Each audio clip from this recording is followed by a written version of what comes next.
সবাইকে। তো আজকে হলো সরস্বতী পুজো। তো সকালে উঠে গেছে, আমি আর মামুনি স্নান টান করা হয়ে গেছে কমপ্লিট, আমার গোছানো কমপ্লিট হয়ে গেছে। শুধু মামুনি করছে ভোগটা হয়ে গেলে উপরে নিয়ে আসবো, তারপরে পুজো আসবে 11টার সময় আসবে। জানি না এবার আমাদের লক্ষ্মী পুজো সরস্বতী পুজোতে কখন ঠাকুর মশাই আসে, এটা হলো সবচেয়ে বড় কথা।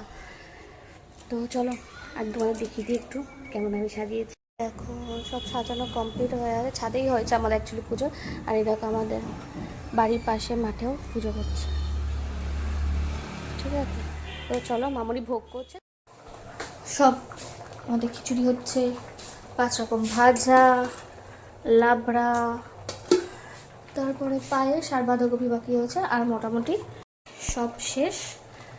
আর একটুখানি বাকি রয়েছে, তারপর আমি সব কিছু নিয়ে ছাদে চলে যাব। আর অয়ন আর ছেলে গেছে মিষ্টি আর দই আনতে, আসুক তারপরে দেখাবো।